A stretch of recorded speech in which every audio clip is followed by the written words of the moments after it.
Hello guys, and welcome back to my channel. In this video, I'm going to be doing a different type of video. Instead of showing you how I do something, I'm just going to do a basic small bullet journal flip through and show you some of the spreads that I've been doing.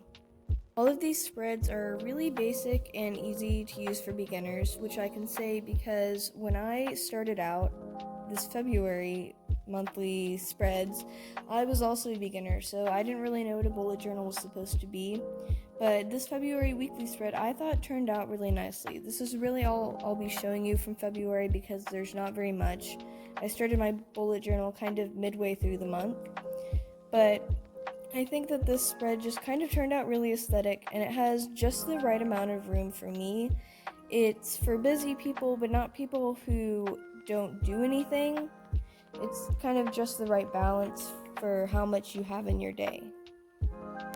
February was kind of, the month of trying new things with bullet journaling because I didn't really have any experience to go off of.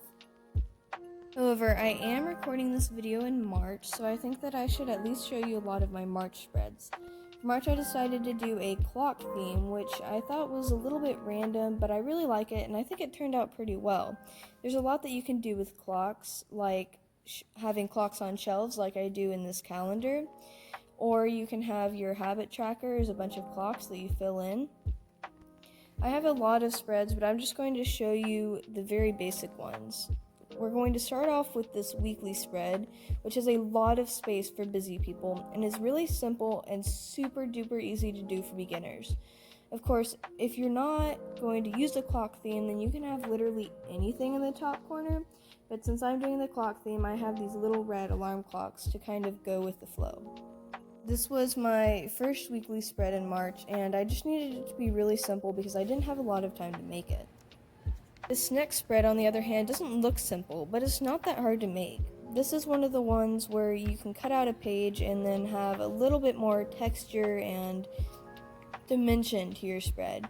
So on this one, I cut out a clock, and I have just a decorational clock on top, and then under it I have my goals for 1 week, 2 months, 3 months, making good use of the clock. This has about the same room as our first February spread did for all of your daily task writing.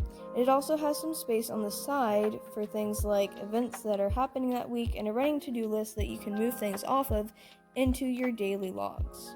I like this spread a lot because it's super multi-purpose and also has just the right amount of room. Plus, it also looks really aesthetically pleasing and it's really fun to look at. To open your bullet journal every day and see something really cool is a really fun experience.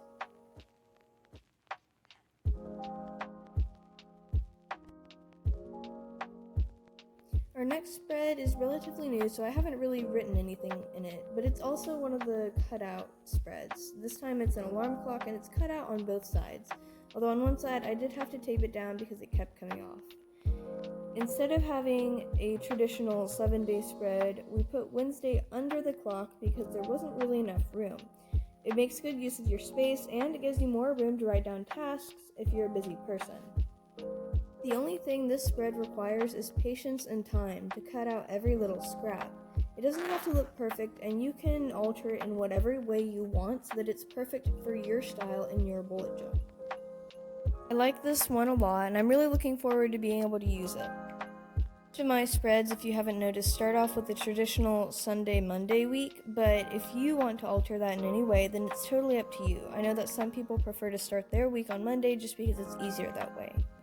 Next up, we have some super simple trackers, starting with the sleep tracker. You can outline the hours of the night that you slept in, and then a simple exercise tracker to keep track of your fitness and health, including a small water tracker on the side. Keeping with the clock theme, we have a clock study tracker and a clock mood tracker. These are both pretty cute. All you have to do for the study tracker is use the clocks to represent how long you studied, and for the mood tracker, just fill out the little boxes according to the day and the key below. That's going to wrap it up for this video. Thank you guys so much for watching. I'm really glad that I've been able to improve video quality, and don't forget to subscribe, and we'll see you next time.